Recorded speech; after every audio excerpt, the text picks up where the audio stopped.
আসসালামু আলাইকুম। বর্তমান বিশ্বের অন্যতম ফ্যাসিস্ট স্বৈরশাসক সাবেক প্রধানমন্ত্রী শেখ হাসিনার আসল পৈশাচিক রূপ উন্মোচনকারী তারই একসময়ে ব্যক্তিগত উপদেষ্টা মুক্তিযোদ্ধা মতিউর রহমান রেন্টু রচিত স্মৃতিকথামূলক আলোড়ন সৃষ্টিকারী তথ্যবহুল প্রামাণ্যগ্রন্থ আমার ফাঁসি চাই। হাসিনা পতন আন্দোলনের সময় এই বই খুবই হাইপড ছিল, আছে এখনও। মুক্তিযোদ্ধা মতিউর রহমান রেন্টু রচিত আমার ফাঁসি চাই বইটি প্রকাশিত হয়েছিল স্বাধীনতা দিবস 1999-এ। বাংলাদেশের রাজনৈতিক ও সামাজিক প্রেক্ষাপটে রচিত বইটিতে বাংলাদেশের তৎকালীন প্রধানমন্ত্রী শেখ হাসিনার চরিত্রের বিভিন্ন দিক বর্ণনা করা হয়েছে। ইতিহাস বিকৃতি এবং রাজনৈতিক বিতর্ক ছড়ানোর অভিযোগে শেখ হাসিনা কর্তৃক বইটি নিষিদ্ধ করা হয়েছিল। পাশাপাশি মতিউর রহমান রেন্টুকে সস্ত্রীক অবাঞ্ছিত ঘোষণা করা হয়েছিল। বইটিতে দাবি করা হয়েছে যে আওয়ামী লীগের পরিকল্পনায় জিয়াউর রহমান হত্যাকাণ্ড বাস্তবায়িত হয়েছিল। মোহাম্মদ হানিফকে ঢাকা সিটি কর্পোরেশনের মেয়র বানাতে দলটি 1,37,00,000 টাকা খরচ করার কথাও উল্লেখ রয়েছে। বইটিতে দাবি করা হয়েছে খালেদা জিয়াকে হত্যা করতে নাগেশ্বরী নদীর ফেরির সারেংকে 50,000 টাকা দেওয়া হয়েছিল। এছাড়াও আরও দাবি করা হয়েছে শেখ হাসিনা লাশের খবর শুনলে নাকি খুশি হয়ে উঠতেন।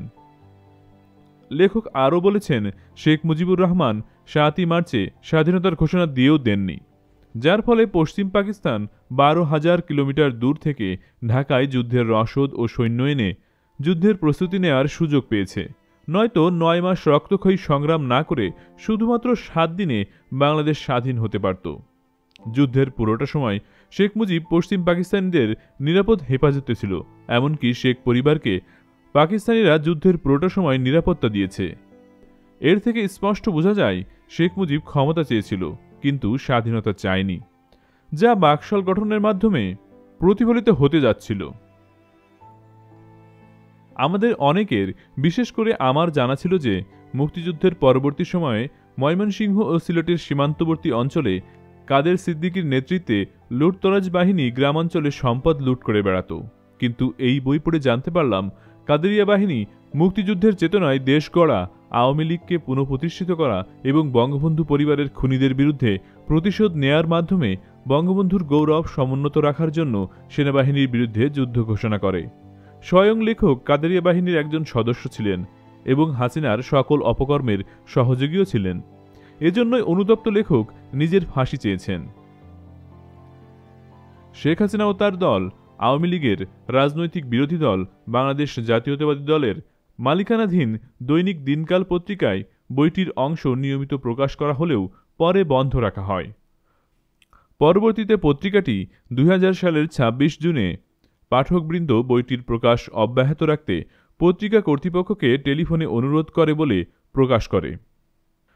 2000 সালের 29 জুন সরকারের বিরুদ্ধে জনগণের প্রতি ঘৃণা সৃষ্টি করতে পারে এই কারণ দেখিয়ে শেখ হাসিনা সরকার বইটি নিষিদ্ধ করে। কলাম লেখক আব্দুল হান্নানের মতে জিয়াউর রহমান হত্যাকাণ্ড নিয়ে বইটিতে করা দাবি নিয়ে বিতর্ক সৃষ্টি হয়েছিল, কেননা তা অন্য কারো কাছ থেকে নেওয়া হয়নি, বরং সরাসরি লেখক তুলে ধরেছেন। বদরুদ্দিন ওমর বইটি নিষিদ্ধ করার প্রতিক্রিয়া হিসেবে এই কাজকে অগণতান্ত্রিক ব্যাখ্যা দিয়ে বলেন যে মানুষের মাঝে বইটি নিয়ে আগ্রহ রয়েছে। খালেদা জিয়া বইটিতে লেখা শেখ হাসিনা দ্বারা তাকে হত্যা করার ইচ্ছার কথা পড়ার পর ধারণা করেন যে বিভিন্ন সময় তাকে একাধিকবার হত্যা চেষ্টার পেছনে হাসিনার হাত থাকতে পারে। অন্যদিকে শেখ হাসিনা বইটি প্রকাশের পেছনে খালেদা জিয়ার ষড়যন্ত্র আছে কিনা তা খতিয়ে দেখার প্রয়োজন মনে করেন। অনেকে এই বইকে পুরোপুরি অবিশ্বাস করবে, আবার অনেকে বিশ্বাস করবে। তবে আপনি যদি এই বইকে বিশ্বাস না করেন, তবে টাইম ট্রাভেল করে ওই সময়ের ঘটনাগুলোয় যাওয়া ছাড়া কোনো উপায় নেই। লেখক যেহেতু নিজের অপকর্ম বলতে দ্বিধা করেননি, তাই বইটা বিশ্বাসযোগ্য মনে হয়েছে, যদিও সম্পূর্ণ বিশ্বাস করা অনুচিত। বইটা পড়ে মনে হয় লেখক একদম স্বচ্ছ থাকতে পারেননি, ব্যক্তিগত ক্ষেত থেকেই লিখেছে, তাই বলে কোনো লেখায় মিথ্যা মনে হচ্ছে না। বিডিআর হত্যা, শাপলা চত্বর ঘটনা থেকে শুরু করে জুলাই ম্যাসেকারের বিষয় পর্যন্ত পর্যবেক্ষণ করলে মনে হয় লেখক মিথ্যা লেখেননি। শেখ হাসিনা যে আদতেই কেবল লাশ পছন্দ করতেন, এই তো সেদিনও শুধুমাত্র গদি বাঁচাতে আরও লাশ চেয়েছে। শেখ হাসিনার চরিত্রের কিছু বিষয় আসায় এই বইয়ে দেয়া বর্ণনার সাথে মিলে যায়। লাশ ও টাকার প্রতি তার ফ্যাসিনেশন তো আসলেই ছিল, আছে এবং থাকবে। ২০২৪ সালের বর্তমান পরিস্থিতি সামনে রেখে যারা বইটি পড়ছেন বা পড়েছেন তাদেরকে সত্য মিথ্যা ধরিয়ে দেবার কোনো প্রয়োজন বোধহয় আর নেই। আমার মতে সকলের একবার হলেও বইটি পড়া উচিত। আর তাই ইসলামী ইতিহাসের উপর ভিত্তি করে গড়ে ওঠা আমাদের এই চ্যানেলে বাংলাদেশের ইতিহাসের অপ্রকাশিত চাঞ্চল্যকর এই অধ্যায়টি তুলে ধরতে আমাদের আজকের আয়োজন। শুরুতে লেখক পরিচিতি। মতিউর রহমান রেন্টু বাংলাদেশের স্বাধীনতা যুদ্ধের একজন অংশগ্রহণকারী মুক্তিযোদ্ধা এবং বিতর্কিত লেখক। তিনি ১৯৭১ সালের মহান মুক্তিযুদ্ধে অকুতোভয়ে লড়াই করেছেন এবং দেশের স্বাধীনতার জন্য জীবন বাজি রেখেছেন। তার মুক্তিযোদ্ধা হিসেবে অবদান স্বীকৃত, যা প্রমাণিত হয় সরকারি নথিপত্রে তার নাম অন্তর্ভুক্তি এবং ভারত সরকারের দেয়া বিরল সনদের মাধ্যমে। রেন্টু গোপালগঞ্জের মকসুদপুরের আব্দুল বারীর পুত্র। তিনি আনুমানিক ১৯৫৪ সালে জন্মগ্রহণ করেছিলেন। তিনি ১৯৮১ থেকে ১৯৯৭ সাল পর্যন্ত আওয়ামী লীগের সভানেত্রী শেখ হাসিনার সাথে ঘনিষ্ঠ কর্মসম্পর্ক বজায় রেখেছিলেন এবং তার ব্যক্তিগত উপদেষ্টা হিসেবে কাজ করেছিলেন। তার সবচেয়ে বিখ্যাত ও বিতর্কিত রচনা আমার ফাঁসি চাই, যা প্রথম ১৯৯৯ সালের মার্চ মাসে প্রকাশিত হয়। এই বইয়ের মাধ্যমে তিনি তৎকালীন আওয়ামী লীগ সরকার ও রাজনৈতিক নেতৃত্বের সমালোচনা করেন, বিশেষ করে দলীয় নেত্রী শেখ হাসিনাকে লক্ষ্য করে। বইটি প্রকাশের পরপরই ২৯ জুন ২০০০ সালে সরকার এটি নিষিদ্ধ করে এই বলে, যেহেতু এর বিষয়বস্তু উত্তেজনাপূর্ণ ও সরকারের বিরুদ্ধে ঘৃণা সৃষ্টি করতে পারে। রেন্টুর জীবনের সবচেয়ে উল্লেখযোগ্য ঘটনা হল তার উপর সংঘটিত হত্যা চেষ্টা। ২০০০ সালের ২০ জুন তার বাড়ির সামনে বিকেল ৩:৩০টায় ৯ নম্বর BK দাস রোডে তাকে লক্ষ্য করে গুলিবর্ষণ করা হয়। এই হামলায় তার শরীরে ৪টি গুলিবিদ্ধ হয়, কিন্তু অলৌকিকভাবে তিনি প্রাণে বেঁচে যান।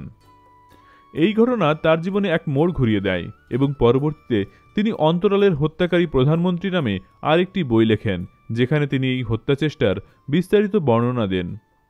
তার জীবনের বিভিন্ন অভিজ্ঞতা ও রাজনৈতিক দৃষ্টিভঙ্গি তুলে ধরেছেন এই বইটিতে। ২০০২ সালে শফিক আহমেদ শফিক আমার ফাঁসি চাই বই নিয়ে মতিউর রহমান রেন্টুর বিরুদ্ধে মানহানির মামলা করেন। দীর্ঘ ৫ বছর শুনানি শেষে ২০০৭ সালের ১৮ এপ্রিল ঢাকার একটি আদালত রেন্টুকে ১,৩১,৯৯৮ টাকা ক্ষতিপূরণ প্রদানের রায় জারি করে। তবে ক্ষতিপূরণ পেতে ব্যর্থ হলে সিদ্দিক রেন্টুর সম্পত্তি বাজেয়াপ্ত করার জন্য ২০০৭ সালের ১০ আগস্ট একটি মামলা দায়ের করে। তিনি ২০০৩ সালে তার স্ত্রী ও ২ কন্যাকে নিয়ে বাংলাদেশ ত্যাগ করেন। ১ বছর ইউরোপের বিভিন্ন দেশে থাকার পর তিনি প্যারিসে স্থায়ীভাবে বসবাস শুরু করেন। মতিউর রহমান রেন্টু ৫৩ বছর বয়সে ১০ নভেম্বর ২০০৭ সালে প্যারিসে ফুসফুসের ক্যান্সারে আক্রান্ত হয়ে মৃত্যুবরণ করেন। তাকে প্যারিসেই দাফন করা হয়। তার জীবন ও কর্ম বাংলাদেশের রাজনৈতিক ইতিহাসের এক অবিচ্ছেদ্য অংশ। তার লেখা বিভিন্ন দেশে প্রচারিত হয়েছে এবং বাংলাদেশের সমকালীন রাজনীতি ও ইতিহাস নিয়ে আলোচনায় গুরুত্বপূর্ণ অবদান রেখেছে। তিনি একজন জটিল ও বহুমাত্রিক ব্যক্তিত্ব ছিলেন, যিনি মুক্তিযোদ্ধা থেকে শুরু করে বিতর্কিত লেখক পর্যন্ত নানা ভূমিকায় অবতীর্ণ হয়েছিলেন। বইটিকে আমরা বোঝার স্বার্থে 10টি পর্বে বিভক্ত করেছি, যার প্রথম পর্ব শুরু করছি। ভূমিকা। আপনারা বইয়ের ভূমিকাটি না শুনতে চাইলে ভিডিও স্ক্রাবার বার বা ডেসক্রিপশনে দেওয়া টাইম কোড থেকে মূল বইয়ের পাঠে চলে যেতে পারেন। বইটির ভূমিকায় লেখক লিখেছেন, আমার বিশ্বাস অতীতের সত্য ঘটনা বা ইতিহাস জানা থাকলে ভবিষ্যতের দিক নির্দেশনা হয়তো আসতে পারে। শুধু আমি জড়িত আছি বা জানি এমন সমস্ত ঘটনাবলী কেবল এখানে লিখিত হলো। তবে আমার দেখা বা জানার বাইরে অন্য কিছু নেই, এটা একেবারেই ঠিক নয়। অবশ্যই আছে। আমরা যারা সাধারণ মানুষ, আমাদের একটা বিষয়ে নিশ্চিত হতে হবে যে যারা রাজনীতি করেন বা দেশ চালান তারা আমাদের চাইতে খুব বেশি কিছু বোঝেন তা মোটেও নয়। আমাদের ধারণার আশপাশ দিয়েই তাদের ধারণা। আমাদের চাইতে খুব বেশি জ্ঞান, মেধা, যোগ্যতা রাজনীতিবিদদের আছে এমন ভাববারও কোনো কারণ নেই। বরং কোনো কোনো বাস্তব বিষয়ে তাদের ধ্যান ধারণা ও জ্ঞানের চাইতে আমরা যারা সাধারণ মানুষ, আমাদের জ্ঞান বুদ্ধি সেই তুলনায় অনেক বেশি। অন্তত বাংলাদেশের রাজনীতিক ও প্রশাসকদের বেলায় এটা 16 আনা সত্য। কত নীচ প্রকৃতির এবং কত লোভী ও ক্ষুদ্র মনোবৃত্তির মানুষেরা কত উপরে আসীন, সাধারণ জনতার কাছে তা তুলে ধরার জন্যই এই বই লেখার প্রয়াস। বাংলাদেশের নাগরিকদের প্রতি, বিশেষ করে আগামী প্রজন্মের মানুষদের জন্য এই ধরনের বই বা পুস্তক লেখা উচিত কিনা এই নিয়ে বিস্তর চিন্তাভাবনা, আলাপ আলোচনা এবং তর্ক বিতর্কের পর অবশেষে সিদ্ধান্ত নিয়েছি রাজনীতির অন্তরালে কোনো সত্য ও তথ্যকে বাধাগ্রস্ত না করে যতটুকু জেনেছি তাই জনসম্মুখে তুলে ধরব, এই ভেবে যে তা যদি বর্তমান ও আগামী দিনের মানুষের কোনো কাজে লাগে। এই গ্রন্থ বা পুস্তক পড়ে কোনো পাঠক আমাদের অকথ্য ভাষায় গালিগালাজ করবেন, পারলে তার চাইতেও ভয়াবহ চরম দণ্ড দেবেন। আবার কোনো পাঠক হয়তো সতর্ক সাবধান হয়ে বিস্তর চিন্তাভাবনা করে আগামী দিনের রাজনৈতিক পথ চলবেন। পাঠক কী করবেন এটা একান্তই পাঠকের নিজস্ব ব্যাপার, তবে আমরা এটাকে প্রকাশ করা আমাদের একান্ত দায়িত্ব মনে করছি। আমাদের সমূহ বিপদের কথা চিন্তা করে সকলেই এক বাক্যে বইটি এখন প্রকাশ না করে শেখ হাসিনা যখন বাংলাদেশের প্রধানমন্ত্রী থাকবেন না তখন প্রকাশ করার পক্ষে রায় দিয়েছেন। কিন্তু আমরা স্বামী স্ত্রী সম্মিলিত সকলের রায়ের সাথে একমত হইনি এই ভেবে যে শেখ হাসিনার দুর্বল মুহূর্তে তার পিছনের কথা ফাঁস করে দেওয়ার মধ্যে কোনো সৎসাহস বা কৃতিত্ব থাকতে পারে না। তাই ভবিষ্যতে বিড়ম্বনার সম্ভাবনা জেনেও সর্বশক্তিমান আল্লাহর উপর ভরসা রেখে প্রধানমন্ত্রী শেখ হাসিনার শাসন আমলেই এই গ্রন্থ বা পুস্তক প্রকাশ করার সিদ্ধান্ত নিয়েছি। জীবন মানে পরাজিত হওয়া নয়, অবিরাম যুদ্ধ করা, রাখে আল্লাহ মারে কে। পাঠক মনে করতে পারেন প্রধানমন্ত্রী শেখ হাসিনা সরকারিভাবে আমাদের স্বামী স্ত্রীকে অবাঞ্ছিত ঘোষণা করার জন্যই আমরা এই জাতীয় লেখা তৈরি করেছি। হ্যাঁ, এটা খুবই সত্যি কথা। প্রধানমন্ত্রী শেখ হাসিনা রাষ্ট্রীয়ভাবে আমাদেরকে অবাঞ্ছিত ঘোষণা করে চরম অকৃতজ্ঞতার পরিচয় না দিলে হয়তো আমাদের মাথায় এই গ্রন্থ লেখার বিষয়টি আসতই না। Police, CID, DB, IB, NSI, DGFI সহ রাষ্ট্রের সকল সংস্থায় আমাদের স্বামী স্ত্রীকে অবাঞ্ছিত ঘোষণা করে দেয়া প্রধানমন্ত্রী শেখ হাসিনার ওই আদেশই আমাদের মাথায় এই বই বা গ্রন্থ লেখার বিষয় এনে দেয়। এখানে যা লেখা হয়েছে তার সবটুকু বাস্তবের ছবি। আমরা শুধু সত্য বিষয়ের উপর কথার মালা গেঁথেছি। আমাদের চিন্তায় এই বিষয়গুলো জাগিয়ে দেওয়ার জন্য প্রধানমন্ত্রী শেখ হাসিনাকে জানাই আন্তরিক ধন্যবাদ। প্রধানমন্ত্রী শেখ হাসিনার ওই বেআইনি আদেশের প্রতি আমরা যার পর নাই কৃতজ্ঞ, কারণ সেই সূত্র থেকেই এত কিছুর বিস্তার। রাষ্ট্রের নাগরিককে অবাঞ্ছিত ঘোষণা শুধু সংবিধান বিরোধী এবং বেআইনি নয়, এটা হচ্ছে শপথ বাক্যের স্পষ্ট বরখেলাপ। 1996 সালের 23 জুন সন্ধ্যা 7টায় বঙ্গভবনের দরবার কক্ষে প্রধানমন্ত্রী পদ গ্রহণের সময় শেখ হাসিনা শপথ নিয়ে বলেছিলেন, আমি শেখ হাসিনা সশ্রদ্ধ চিত্তে শপথ করিতেছি যে আমি আইন অনুযায়ী বাংলাদেশের প্রধানমন্ত্রী পদের কর্তব্য বিশ্বস্ততার সাথে পালন করিব। আমি বাংলাদেশের প্রতি অকৃত্রিম বিশ্বাস ও আনুগত্য পোষণ করিব। আমি সংবিধানের রক্ষণ, সমর্থন ও নিরাপত্তা বিধান করিব এবং আমি ভীতি বা অনুগ্রহ, অনুরাগ বা বিরাগের বশবর্তী না হয়ে সকলের প্রতি আইন অনুযায়ী যথাবিহিত আচরণ করিব। রাজনীতি হচ্ছে মানুষকে দেওয়ার জন্য, পাওয়ার জন্য নয়। এই বিষয়টি নিয়ে 1981 সালের 17 মে শেখ হাসিনা দেশে ফেরার দিন থেকে 1997 সালের 15 জানুয়ারি পর্যন্ত দীর্ঘ প্রায় 16 বছর বিরামহীন দ্বন্দ্বের অবসান ঘটিয়ে অবশেষে প্রধানমন্ত্রী শেখ হাসিনা আমাদের তাড়িয়ে দিলেন। আমরা পরাজিত হলাম, তবুও বুঝতে পারলাম না রাজনীতি মানুষকে দেওয়ার জন্য, পাওয়ার জন্য নয়। সত্যি কথা বলার প্রবল দৃঢ়তা আমাদেরকে প্রধানমন্ত্রী শেখ হাসিনা ও তার পরিবারের কাছে বিপজ্জনক করে তুলেছিল। ব্যক্তিগতভাবে যিনি অসৎ, বেঈমান, নিমক হারাম এবং মুনাফেক, তিনি কি রাষ্ট্রীয় বা সমাজ জীবনে সৎ অংশীদার হতে পারেন? মুক্তিযোদ্ধা মতিউর রহমান রেন্টু।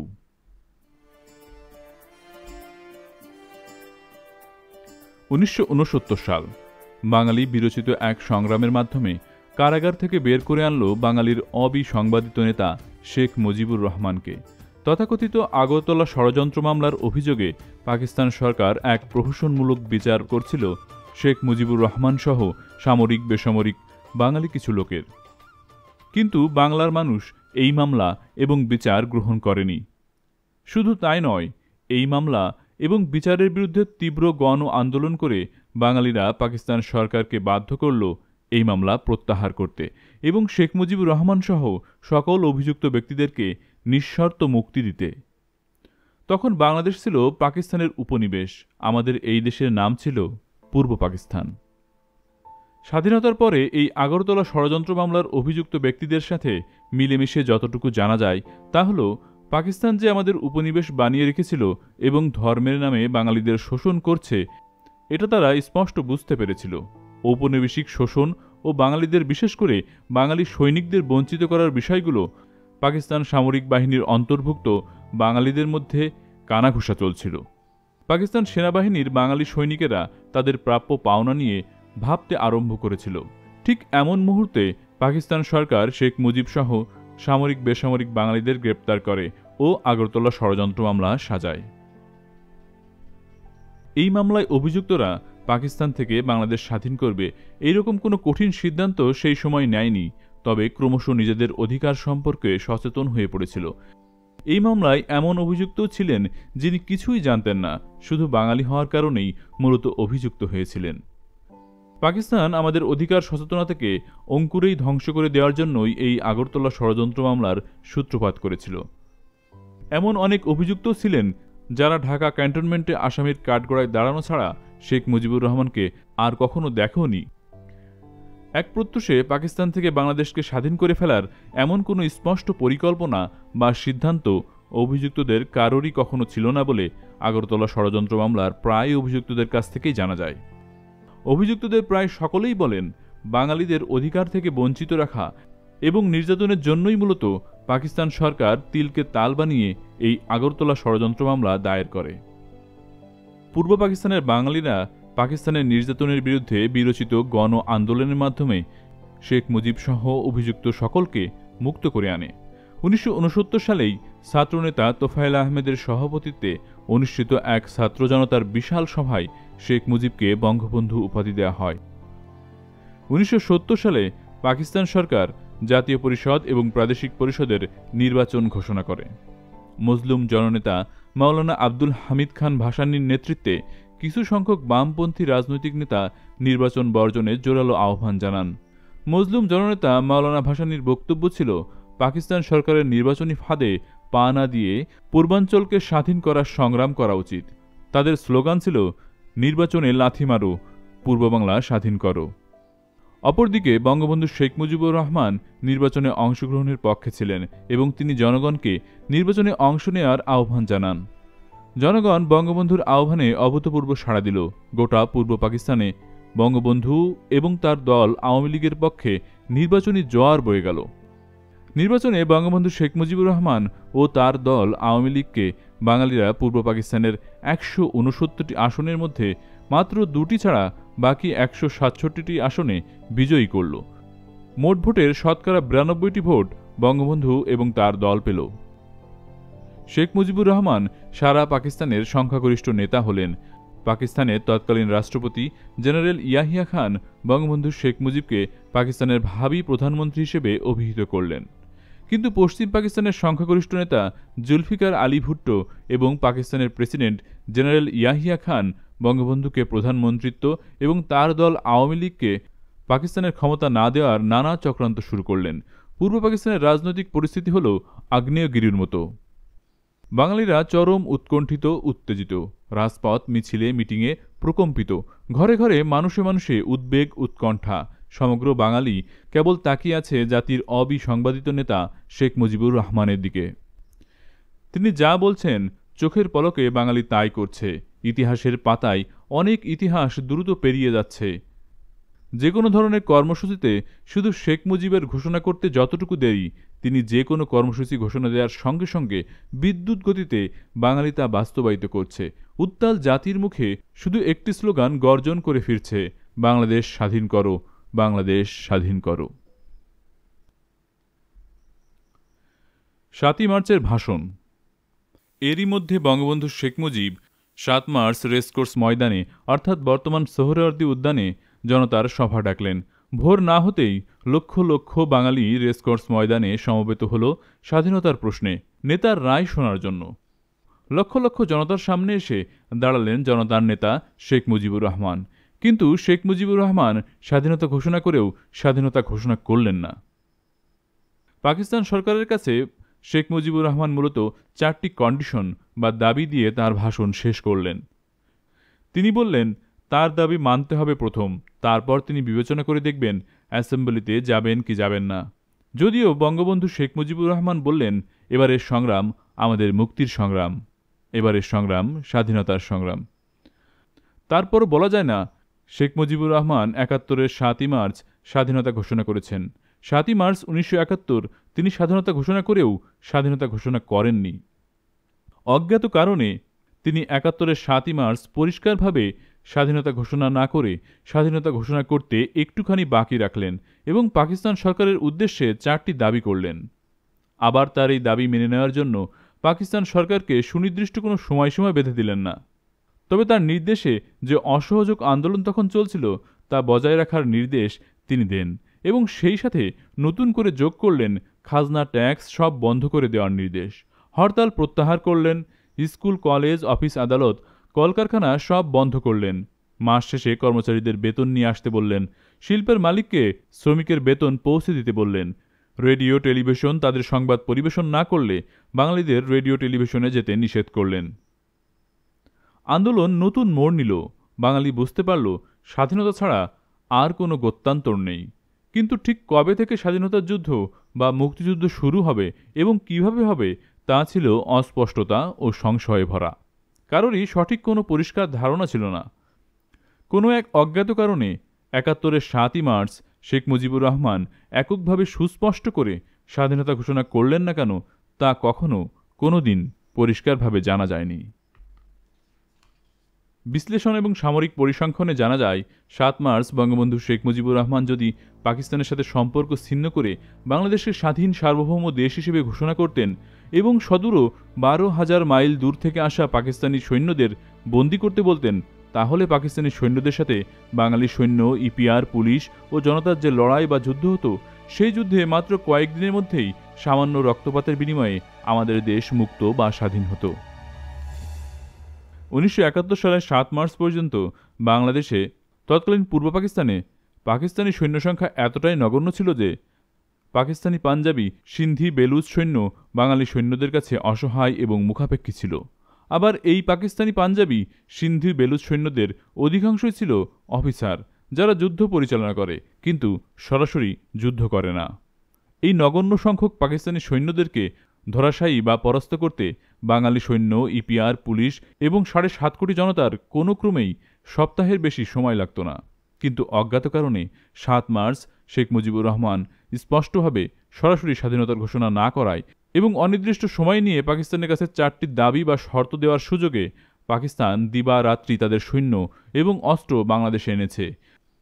১৯৭১-এর ৭ই মার্চ পর্যন্ত বাংলাদেশে পাকিস্তানের যত নন বেঙ্গলি সৈন্য ছিল ৭ মার্চ শেখ মুজিবের ভাষণের পর পাকিস্তান বাংলাদেশে তার সৈন্য ও অস্ত্রশস্ত্র গোলাবারুদ বহু গুণ বেশি বৃদ্ধি করে এবং পাকিস্তানি নন বেঙ্গলি সৈন্যের সংখ্যা যখন বাঙালি সৈন্যের চাইতেও বহু গুণ বেশি বৃদ্ধি হয় কেবল তখনই পাকিস্তানিরা বাঙালিদের আক্রমণ করতে শুরু করে।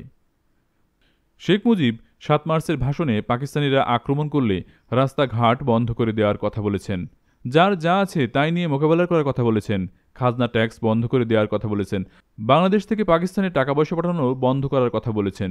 ফলে পাকিস্তান ৭ মার্চ থেকে তৎকালীন ঢাকা তেজগাঁও বিমানবন্দর দিনরাত ২৪ ঘন্টা শুধু সৈন্য আনার কাজে ব্যবহার করেছে। পাকিস্তান আমাদের দেশ থেকে ১২,০০০ মাইল দূরবর্তী একটি দেশ। শুধু দূরত্বটাই মুখ্য নয়, আমাদের বাংলাদেশ আর পাকিস্তানের ঠিক পুরোপুরি মাঝখানে রয়েছে পাকিস্তানের চিরশত্রু দেশ ভারত। এই মাঝখানে শত্রু ভাবাপন্ন বিশাল ভারত টোপকে পাকিস্তানিদের বাংলাদেশে আসা কিছুতেই সম্ভব ছিল না, প্রশ্নই ওঠে না।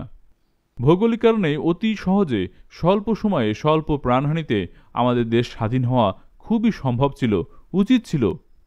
এমন হওয়া বিচিত্র ছিল না যে বিনা যুদ্ধে, বিনা রক্তপাতেই আমাদের দেশ স্বাধীন হতো।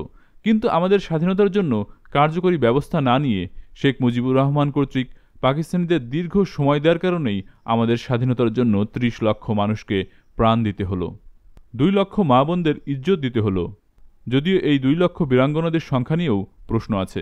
আসলে শেখ মুজিবুর রহমান মানসিকভাবে স্বাধীনতার জন্য প্রস্তুত ছিলেন না, অথবা পাকিস্তান থেকে বিচ্ছিন্ন হয়ে আলাদা স্বাধীন রাষ্ট্র তিনি চাননি। পাকিস্তানিরা আমাদের উপর স্বাধীনতার যুদ্ধ বা মুক্তিযুদ্ধ চাপিয়ে দিয়েছিল এবং তাদের আক্রমণ ও হত্যাযজ্ঞের ফলেই আমরা মুক্তিযুদ্ধ করতে বাধ্য হই, অর্থাৎ পাকিস্তানিরাই আমাদের স্বাধীন হতে বাধ্য করেছে।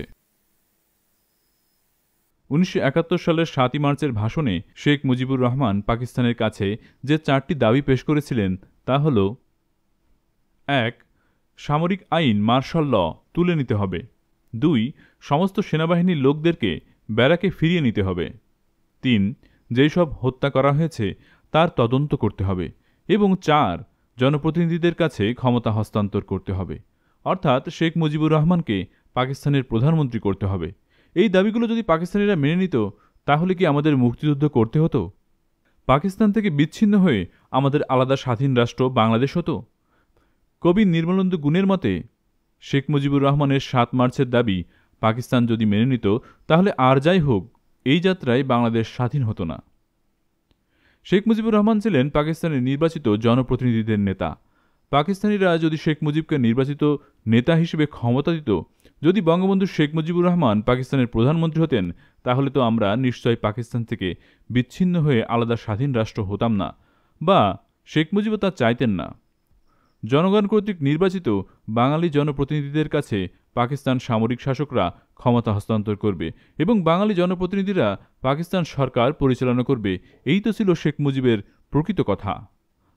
পাকিস্তানের সংখ্যাগরিষ্ঠ ছিল বাঙালি, এই সংখ্যাগরিষ্ঠ বাঙালিরা পাকিস্তান শাসন করবে, এটাই ছিল শেখ মুজিবুর রহমানের মূলমন্ত্র। ঘটনা প্রবাহের ঐতিহাসিক বিশ্লেষণে শেখ মুজিবুর রহমান ছিলেন পাকিস্তানের শেষ ব্যক্তি যিনি পাকিস্তানের অখণ্ডতায় দৃঢ়ভাবে বিশ্বাসী ছিলেন। ঐক্যবদ্ধ পাকিস্তানের প্রতি শেখ মুজিবুর রহমানের ছিল পূর্ণ আনুগত্য। পাকিস্তান বিচ্ছিন্ন হয়ে যাক, পাকিস্তান টুকরো হয়ে যাক, শেখ মুজিবুর রহমান কখনোই তা চাননি। আর চাননি বলেই প্রয়োজনীয় সুযোগ থাকা সত্ত্বেও তিনি পাকিস্তান থেকে বিচ্ছিন্ন হয়ে আলাদা স্বাধীন রাষ্ট্র তৈরির জন্য কোনো বাস্তব কার্যকর ভূমিকা নেননি। শেখ মুজিবুর রহমানের ৭ মার্চের ভাষণ ছিল ট্রিমেন্ডাস কন্ডিশনাল স্পিচ। যে ভাষণে পাকিস্তান রক্ষার চেষ্টা হিসেবে শেখ মুজিবের কাছে ক্ষমতা হস্তান্তরের শর্ত দেওয়া হয়েছিল, আবার ক্ষমতা না দেয়া হলে পাকিস্তান বিচ্ছিন্ন হয়ে যাওয়ার সতর্ক হুঁশিয়ারিও দেওয়া হয়েছিল। ৭ই মার্চের ভাষণ ছিল বিশ্ব ইতিহাসে অদ্বিতীয় এক অনন্য ঐতিহাসিক ভাষণ, যে ভাষণে তিনি স্বাধীনতা ঘোষণা করেও স্বাধীনতা ঘোষণা করেননি। সেই কারণেই আমাদের স্বাধীনতা ঘোষণার তারিখ বা দিন এবং স্বাধীনতার ঘোষক নিয়ে চির বিতর্ক। আমরা ২৬ মার্চকে স্বাধীনতা দিবস হিসেবে পালন করি, তার মূল কারণ হল ২৫ মার্চ দিবাগত রাত ১২টার পর পাকিস্তানি সেনাবাহিনী ঘুমন্ত বাঙালির উপর পৈশাচিক আক্রমণ ও গণহত্যাযজ্ঞ শুরু করে। ২৫ মার্চ দিবাগত গভীর রাত, অর্থাৎ ঘড়ির কাঁটার সময় অনুযায়ী ২৬ মার্চের প্রথম প্রহর হিসেবে ধরা হয় বলেই ২৬ মার্চকে আমরা স্বাধীনতা দিবস হিসেবে পালন করি। প্রকৃতপক্ষে পাকিস্তানি সৈনিকদের আক্রমণ আর ঘড়ির সময় হিসেব নিয়েই ২৬ মার্চকে স্বাধীনতা দিবস ধরা হয়। এই হিসেবে বলি, পাকিস্তানিরা আমাদের ২৬ মার্চের আগে অথবা পরে যে কোনো দিন আক্রমণ করত, তাহলে সেই দিনই আমাদের স্বাধীনতা দিবস হিসেবে চিহ্নিত করা হতো। সত্যি কথা বলতে কি, কেউই সঠিক সময়ে পূর্ণাঙ্গরূপে আমাদের স্বাধীনতার ঘোষণা করেননি। যদিও বলা হয়ে থাকে ২৫ মার্চ রাত ১২টার পর টেলিগ্রামের মাধ্যমে শেখ মুজিবুর রহমান স্বাধীনতার ঘোষণা করেছিলেন, কিন্তু টেলিগ্রামের ওই ঘোষণার যথার্থতা খুঁজে পাওয়া যায়নি। টেলিগ্রামের মাধ্যমে শেখ মুজিবুর রহমানের স্বাধীনতার ঘোষণাটি তখনকার সময়ে ৭.৫ কোটি বাঙালি কেউ পেয়েছে বা শুনেছে, আজ পর্যন্ত এমন দাবি কেউ করেনি। ২৩ মার্চ হল পাকিস্তান দিবস। এই ২৩ মার্চে পাকিস্তান দিবসে তৎকালীন পূর্ব পাকিস্তান অর্থাৎ বাংলাদেশ সহ সারা পাকিস্তানের সকল সরকারি বেসরকারি অফিসে পতাকা তোলা হতো। শহরের রাস্তাগুলো পাকিস্তানি পতাকা দিয়ে সাজানো হতো এবং রাষ্ট্রীয় ও সামাজিক নানা অনুষ্ঠানের মধ্য দিয়ে ২৩ মার্চ পাকিস্তান দিবস পালন করা হতো। কিন্তু ৭১-এর ২৩ মার্চ পাকিস্তান দিবসে পূর্ব পাকিস্তানের কোথাও কোনো সরকারি বেসরকারি ভবনে পাকিস্তানি পতাকা তো ওড়ানো হয়নি, বরং জনগণ স্বেচ্ছায় স্বতঃস্ফূর্তভাবে এদেশের প্রতিটি সরকারি বেসরকারি ভবনে, প্রতিটি বাড়িঘরে, রাস্তাঘাটে, গ্রাম বাংলার গাছে গাছে, এমনকি শেখ মুজিবুর বাসভবনের সবুজ মাঠে লাল বৃত্তের উপর হলুদ রঙের মানচিত্র খচিত স্বাধীন বাংলার পতাকা উড়িয়ে দিয়ে পাকিস্তানের যবনিকাপাত ঘটালো। পাকিস্তান দিবসে পাকিস্তানের পতাকা উড়ল না, পাকিস্তানি সৈন্যরা কুচকাওয়াজ করল না, পাকিস্তানের কোনো অস্তিত্বই খুঁজে পাওয়া গেল না। তারপরও শেখ মুজিবুর রহমান স্বীকৃত পন্থায় সোজাসুজি স্পষ্ট করে বাংলার স্বাধীনতা ঘোষণা করেননি। কি এক অজ্ঞাত কারণে শেখ মুজিবুর রহমান মুখ খোলেননি, নীরব ছিলেন। স্বাধীনতা ঘোষণার বৈধ রাজনৈতিক দায়িত্ব কেবল শেখ মুজিবকেই বাঙালি জাতি দিয়েছিল, কিন্তু শেখ মুজিব জাতি কর্তৃক প্রদত্ত রাজনৈতিক দায়িত্ব পালন করে স্বাধীনতা ঘোষণা করেননি। ওই পরিস্থিতিতে অন্য কারো পক্ষে স্বাধীনতা ঘোষণা করা সম্ভব ছিল না, কেননা শেখ মুজিব ছিলেন বাঙালি আশা আকাঙ্ক্ষার প্রতীক। তবে পাকিস্তানিরা ভয়, লোভ, কোনো কিছুর বিনিময়ে শেখ মুজিবকে স্বাধীনতা চান না এইরকম কোনো স্বীকারোক্তি আদায় করতে পারেনি। যদি শেখ মুজিবুর রহমান স্বাধীনতার বিপক্ষে কোনো কথা বলতেন, তাহলে আমাদের স্বাধীনতা পাওয়া ডিফিকাল্ট হয়ে যেত। অপরদিকে ২৭ মার্চ প্রত্যুষে চট্টগ্রাম কালুরঘাট বেতার কেন্দ্র থেকে মেজর জিয়াউর রহমান দুই রকম স্বাধীনতার ঘোষণা দেন। মেজর জিয়াউর রহমান প্রথম ঘোষণা দেন, I am major Zia, president people republic of Bangladesh, I declare independent of Bangladesh. Major Ziaur Rahman দ্বিতীয়বার ঘোষণা দেন, I am major Zia, I declare independent of Bangladesh on behalf our great leader Sheikh Mujibur Rahman. Major Ziaur Rahman Bengal regiment, EPR, police এবং জনতাকে পাকিস্তানি আর্মির বিরুদ্ধে যুদ্ধে ঝাঁপিয়ে পড়ার আহ্বান জানান। সারা দুনিয়ার কাছে মুক্তিযুদ্ধের পক্ষে সাহায্যের আবেদন জানান। যদিও জিয়াউর রহমান ২৭ মার্চ সকালে এই ঘোষণা দেওয়ার আগেই ২৫ মার্চ দিবাগত গভীর রাতে, অর্থাৎ ঘড়ির সময় অনুযায়ী ২৬ মার্চ প্রথম প্রহরে ঢাকাতেই ইপিআর অর্থাৎ ইস্ট পাকিস্তান রাইফেল এবং পুলিশ পাকিস্তানিদের বিরুদ্ধে যুদ্ধ শুরু করে দেয়। পাকিস্তানি সৈন্যরা ঢাকার রাজারবাগ পুলিশ হেডকোয়ার্টার এবং ঢাকার পিলখানার ইপিআর হেডকোয়ার্টারে আক্রমণ করলে ইস্ট পাকিস্তান রাইফেল অর্থাৎ আজকের বিডিআর এবং পুলিশ পাকিস্তানিদের কাছে আত্মসমর্পণ না করে পাল্টা আক্রমণ করে এবং আমরা ছাত্র জনতা ওই রাতেই ঢাকার বিভিন্ন থানা থেকে পুলিশের রাইফেল এনে পাকিস্তানিদের বিরুদ্ধে যুদ্ধের প্রস্তুতি নেই। কিন্তু আমাদের রাইফেল চালানোর প্রশিক্ষণ না থাকায় আমরা পাকিস্তানিদের বিরুদ্ধে ওই রাতে যুদ্ধ করতে পারিনি। ইপিআর ও পুলিশের ওই রাত্রের যুদ্ধটা ছিল মূলত আত্মরক্ষাতেই। কারো কোনো প্রকার নির্দেশ বা ঘোষণা ছাড়াই ইপিআর ও পুলিশ পাকিস্তানিদের বিরুদ্ধে ২৫ মার্চ দিবাগত গভীর রাতেই যুদ্ধ শুরু করে দিয়েছিল। তারপরও বলা চলে, মেজর জিয়াউর রহমানের ২৭ মার্চের সকালের স্বাধীনতার ঘোষণায় মুক্তিপাগল গোটা জাতি ভীষণভাবে আশান্বিত হয়েছিল, অনুপ্রাণিত হয়েছিল। বিশেষ করে যারা দেশের জন্য যুদ্ধ করার জন্য মানসিকভাবে চূড়ান্ত প্রস্তুত হয়েছিল, তাদের মধ্যে জিয়াউর রহমানের এই ঘোষণা অভূতপূর্ব চাঞ্চল্যের সৃষ্টি করেছিল, উৎসাহ, উদ্দীপনা ও প্রেরণার সৃষ্টি করেছিল। বঙ্গবন্ধু শেখ মুজিবুর রহমান মুক্তিযুদ্ধের নেতৃত্ব দেওয়ার কোনরূপ চেষ্টা না করেই পাকিস্তানিদের হাতে গ্রেফতার হন। অজ্ঞাত কারণে তিনি কিছুটা ইচ্ছাকৃতভাবেই পাকিস্তানিদের হাতে বন্দী হন বলে অনুমান করা হয়। ২৭ মার্চ থেকে ঢাকার বাসিন্দারা দিশেহারা হয়ে লক্ষ লক্ষ নরনারী, আবাল বৃদ্ধ বনিতা পিঁপড়ার সারির মতো ঢাকা শহর ছেড়ে পায়ে হেঁটে গ্রামের দিকে চলে যায়। শহর ছেড়ে চলে যাওয়া মানুষের এই কাফেলাকে একমাত্র রোজ কেয়ামতের কাফেলার সাথেই তুলনা করা চলে। সবুজ গ্রাম আর গ্রামের মেঠো পথ ভরে ওঠে শহর ফেলে পালিয়ে যাওয়া লক্ষ লক্ষ মানুষের। শহর থেকে আসা লক্ষ লক্ষ মানুষকে গ্রামের কৃষক কিষানি নিজের সন্তানের মতোই তাদের বুকে ঠাঁই দেয়। গ্রামের মানুষ রাস্তায়, পথে, মাঠে ঘাটে চিড়া, গুড়, মুড়ি, ডাব যা কিছু সহায় সম্বল ছিল তার সবটুকুই উজাড় করে বাড়িয়ে দিয়েছে শহর থেকে আসা মানুষের সাহায্যে। শহর ছেড়ে পালিয়ে আসা মানুষের এতটুকু কষ্ট যেন না হয়, তার সব দায়িত্ব গ্রামবাসীর। গ্রামের প্রতিটি বাড়িতে দিনরাত্রি ভাত রান্না হচ্ছে, লক্ষ লক্ষ মানুষ খাচ্ছে। কে খাচ্ছে, কার বাড়িতে খাচ্ছে, আর যারা খাওয়াচ্ছে তারাও জানে না কাদের খাওয়াচ্ছে। মানুষে মানুষে এ এক মহামিলন, এক মহাভ্রাতৃত্ব। কখনো পৃথিবীতে এমন হয়েছে কিনা কিংবা আর হবে কিনা জানি না। মানুষ মানুষের এত আপন, নিজের চাইতে মূল্যবান অপরজন। এ দৃশ্য যারা দেখেনি তারা কোনোদিন বুঝবে না, তাদের কোনোদিন বোঝানো যাবে না।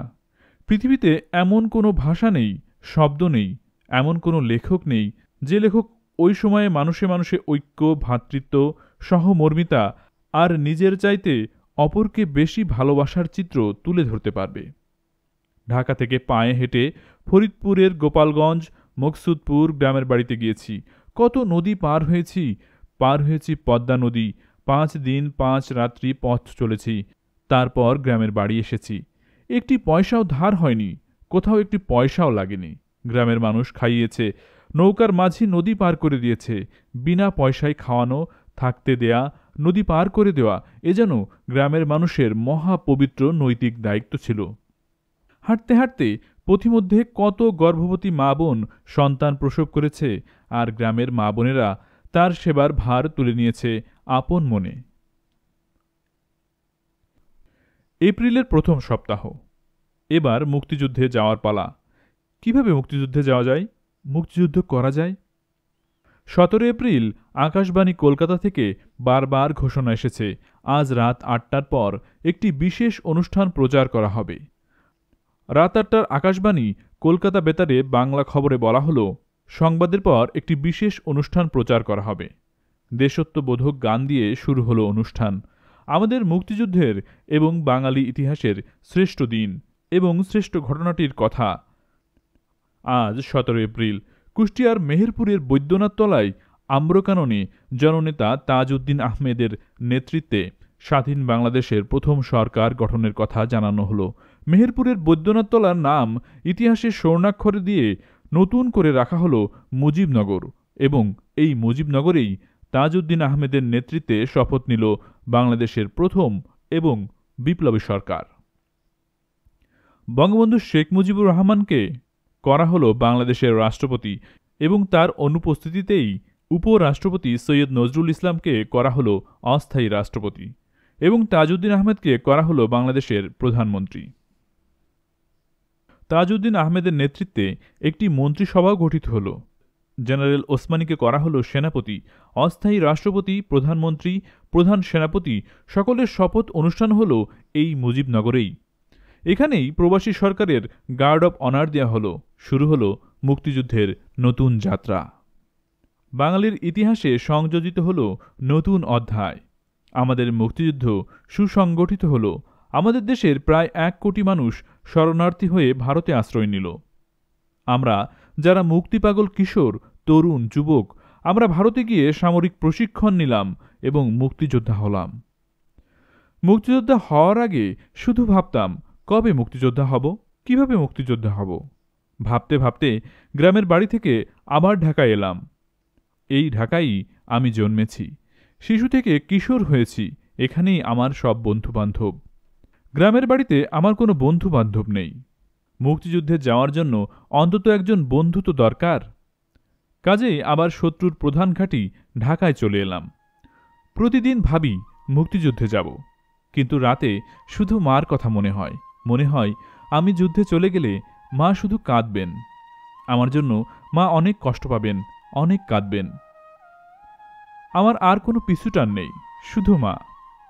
আব্বার কথা আমি মোটেও ভাবি না। মার জন্যই মনটা আমার কেমন হয়ে যায়, কেমন জানি সবকিছু এলোমেলো হয়ে যায়। এভাবে ভাবতে ভাবতে কয়েকদিন চলে যায়। মুক্তিযুদ্ধে যাওয়ার জন্য মনটা আমার অস্থির হয়ে আছে, কিন্তু মাকে ছাড়তে পারি না। মুক্তিযুদ্ধেও যাওয়া হয় না। একদিন আমার মনে হলো, সব ছেলেরই তো মা আছে। ছেলে যুদ্ধে গেলে মা তো কাঁদবেই। মার কান্নার কথা ভেবে ছেলে যদি মুক্তিযুদ্ধে না যায়, তাহলে তো মুক্তিযুদ্ধ হবে না, দেশও স্বাধীন হবে না। না, মা কাঁদে কাঁদুক, আমাকে মুক্তিযুদ্ধে যেতেই হবে, দেশ স্বাধীন করতে হবে। পরের দিনই পাশের বাড়ির আমার এক বন্ধু, বয়সে আমার চেয়ে সামান্য বড়, নাম তার বাবুল আজাদ, তাকে মুক্তিযুদ্ধে যাওয়ার কথা বলে ফেললাম। সঙ্গে সঙ্গেই বাবুল আজাদ খুশিতে রাজি হয়ে গেল। বলল, আমি তো এরকমই ভাবছিলাম এবং এরকমই একজন বন্ধু খুঁজছিলাম। তারপর প্ল্যান প্রোগ্রাম করে একদিন খুব ভোরে দুজনে ভারতের উদ্দেশ্যে রওনা হলাম। আমরা দুবন্ধু গ্রামের পথ দিয়ে হাঁটতে হাঁটতে নদীর পাড়ে একটি বাড়িতে এসে পৌঁছলাম। তখন প্রায় সন্ধ্যা। শখানেক পুরুষ মহিলা শিশু আগে থেকেই নদী পার হওয়ার জন্য এ বাড়িতে ঘাপটি মেরে অপেক্ষা করছে। বাড়ির নদীর ঘাটে ছোট একটি ডিঙি নৌকা বাঁধা আছে। এই ছোট নৌকাটিতে ৮-১০ জনের বেশি লোক একসঙ্গে পার হওয়া যাবে না। এই বাড়ির কোনো মানুষ এখানে নেই, শুধু কয়েকটি লাশ পচে গলে পড়ে আছে। আর এই যে শখানেক মানুষ, এরা সবাই শরণার্থী হয়ে ভারতে চলে যাবার জন্য এখানে জড়ো হয়েছে। সন্ধ্যার পর নৌকার মাঝে এসে নদী পার করে দেবে সেই অপেক্ষায়। নদীতে পাক সেনারা গানবোট নিয়ে ঘাঁটি করেছে। দিনের বেলায় নদী পার হতে গেলে দেখা যাবে এবং আর্মিরা গুলি করে মেরে ফেলবে, তাই রাতের অপেক্ষায় আছে সবাই। রাতের অন্ধকারে নদী পার হতে হবে। অন্ধকার ঘনিয়ে এলো, বেশ গাঢ় অন্ধকার। হঠাৎ নদীতে পাকিস্তানি আর্মির গানবোটের সার্চলাইটের আলো দেখা গেল। এইদিকে আসছে গানবোটটা। চাপা কান্না শুরু হয়ে গেল। কেউ বলছে, কাইন্দেন না ভাই, কাইন্দেন না, আল্লাহরে ডাকেন। গানবোটটা দ্রুত এই দিকে ছুটে আসছে। সবাই মৃত্যু ভয়ে চুপসে গেল। কারো কোনো সাড়া শব্দ নেই, শুধু গানবোটের আওয়াজ আর সার্চলাইটের আলো। আমরা সবাই মাটিতে শুয়ে পড়লাম, যাতে গানবোটের সার্চলাইটের আলোতে যেন দেখা না যায়। বুকের ভেতর ভয়, তার উপর মানুষের পচা লাশের গন্ধে দম বন্ধ হয়ে আসছে। দিন 4 আগে পাকিস্তানি হানাদারেরা এই বাড়িতে হানা দিয়ে এই মানুষগুলোকে হত্যা করেছে। আবাল বৃদ্ধ বনিতা, কারো মুখেই কোনো শব্দ নেই। অন্তরে শুধু আল্লাহ, রসুল সাল্লাল্লাহু আলাইহি সাল্লাম আর ভগবানের নাম। গানবোট যতই এগিয়ে আসছে, মনে হচ্ছে মৃত্যু ততই এগিয়ে আসছে। মৃত্যু এখন শুধু কয়েক মিনিটের ব্যাপার হয়ে দাঁড়িয়েছে। আমি একটা গাছের আড়ালে দাঁড়িয়ে সবাইকে বললাম, কেউ শোয়া থেকে উঠবেন না, নড়াচড়া করবেন না, কোনো কথা বলবেন না। সবাই মাটিতে যেভাবে শুয়ে আছেন ঠিক সেভাবে শুয়ে থাকবেন। কোনো প্রকার চিৎকার বা ছোটাছুটি মানেই নিশ্চিত মৃত্যু। আল্লাহ পাক যদি সহায় হন, তাহলে আমরা এভাবেই বেঁচে যাব। এছাড়া আমাদের আর বাঁচার কোনো পথ নেই। সবাই সৃষ্টিকর্তাকে স্মরণ করুন। গানবোট একেবারে বাড়ির পাশে এসে পড়ল। সার্চ লাইটের তীব্র আলোয় আলোকিত হলো সারা বাড়ি। বাড়ির আঙিনায় কাপড় শুকানোর যে দড়ি বাঁধা ছিল, তাও স্পষ্ট দেখা গেল। গানবোটটি যত দ্রুত এসেছিল তত দ্রুতই চলে গেল। একসময় অদৃশ্য হয়ে গেল। সবাই যেন নতুন জীবন নিয়ে বেঁচে উঠল। কিছুক্ষণ পর নৌকার মাঝি এলো। কার আগে কে যাবে, একসঙ্গে লাফিয়ে নৌকায় উঠে পড়ল। যা হবার তাই হলো। তীরে নৌকা ডুবে গেল। নৌকা তুলে পানি ফেলে মাত্র ভাসানো হলো, সঙ্গে সঙ্গে আবারও সবাই নৌকায় ঝাঁপিয়ে পড়ল। পানি সেচে নৌকা আবার ভাসানো হলো। আবারও সবাই একসঙ্গে উঠতে গিয়ে ডুবিয়ে দিল নৌকা। শিশু আর মহিলারা কাঁদতে শুরু করল। আমি আর আমার বন্ধু বাবুল উচ্চকণ্ঠে ধমকের সুরে বললাম, আমরা দুজনে সবার শেষে যাব। একজনও বাকি থাকতে আমরা যাব না। সবাই নদী পার হওয়ার পর আমরা পার হব। কে কে আমাদের সঙ্গে নদী পার হবেন? কেউই কোনো কথা বলল না, সকলেই চুপ। আমরা কথা দিলাম, সবাই আগে যাবেন, আমাদের আগে যাবেন। আমরা যাকে বলবো সেই নৌকায় উঠবেন, নইলে নৌকা আর তুলব না। সবাই একসঙ্গে কিন্তু মারা পড়ব। জনাকয়েক বলে উঠল, ঠিক আছে, আপনারাই ঠিক করে দেন কে কখন উঠবে।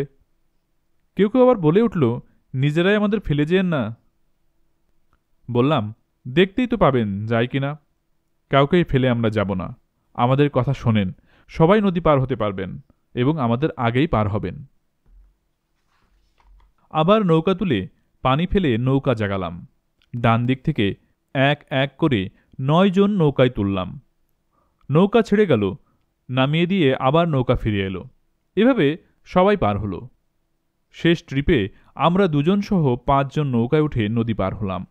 সীমান্তের কাছাকাছি বাতেন ভাই নামে এক ভদ্রলোকের বাড়িতে রাত কাটানোর পর সকালবেলায় আমার বন্ধু বাবুল আজাদ কান্না জুড়ে দিল, সে ঢাকায় ফিরে আসবে, আবার আমাকে সঙ্গে নিয়ে ফিরে আসবে। বাবুল আজাদ কাঁদতে কাঁদতে বলতে থাকলো, রাতে স্বপ্নে দেখেছি, মা বলছে ফিরে আয়। রিম্মিকে স্বপ্ন দেখেছি। রিম্মি হলো বাবুল আজাদ আর আমার বাসার ঠিক উল্টো দিকের বাসার মস্ত বড় ধনী লোকের মেয়ে।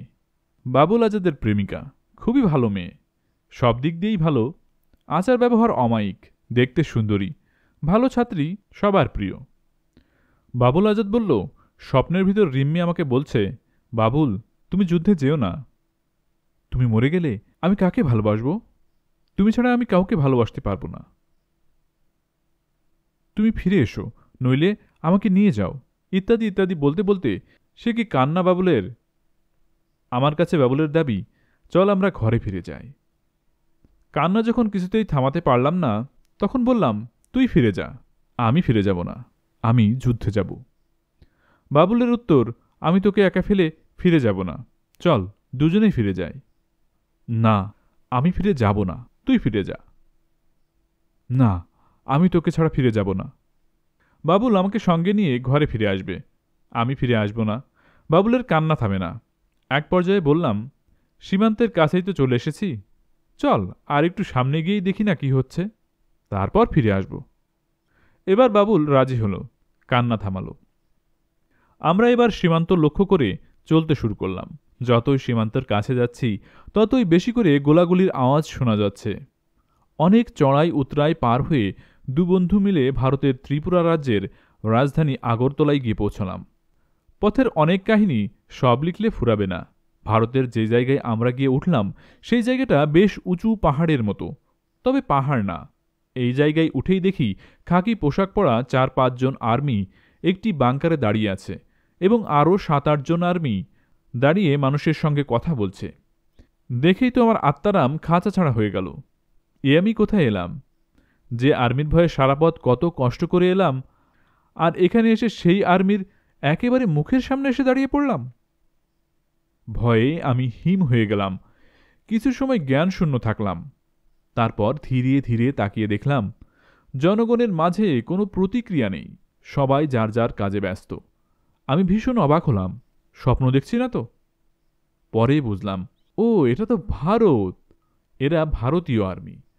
পৃথিবীর সব দেশের আর্মির পোশাকই যে এক, এটা আমার জানা ছিল না।